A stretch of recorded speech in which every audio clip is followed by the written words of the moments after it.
Today we'll be making Georgian Mchadi. For this recipe, you'll need cornmeal and some olive oil. And if you're new here, I'm Maggie. This is No Frills Kitchen, where I teach you how to cook with confidence with nothing fancy required. To get started, it's time to season your cornmeal. I'm using yellow coarse polenta here, which isn't super traditional, but it is widely available in supermarkets close to where I live. It doesn't impact the flavor at all, just the color is a bit more golden. After seasoning your cornmeal with salt and pepper, I like to add a bit of extra virgin olive oil. This is not traditional and typical Georgian Mchadi, but I think it makes the end product a bit more moist and again adds flavor. If you can somehow get your hands on a flavorful Georgian oil, then use that in its place. Now you want to slowly stream in some cool water. It's hard to quantify just how much water to add, as each type of cornmeal will hydrate at different rates, and it can even vary from brand to brand and locality to locality.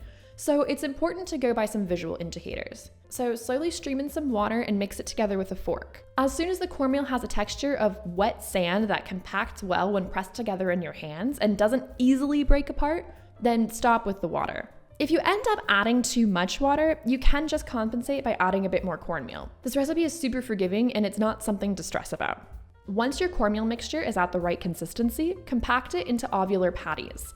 This is typically the shape served in Georgia alongside lobio. And if you want to go make that, I do have a recipe for it, so make sure to check it out. Go ahead and give this video a thumbs up too, especially if you love Georgian food. Move over to the stovetop and add enough neutral oil to cover the bottom of a large skillet. I like to use cast iron. Set the pan over medium-high heat. Once the oil is shimmering, gently add the mchadi to the skillet. They are relatively delicate at this point, but very forgiving. If anything falls apart like it is here, you can pack it back together with a spatula or the back of a spoon. Cook the mchadi on one side for about 3 to 5 minutes or until it's golden brown. Then flip it and cook it for another 5 minutes. And that's it. Leave a comment below if there are any Georgian recipes you'd like to see me make, and make sure to subscribe so you don't miss them when they come out. Enjoy!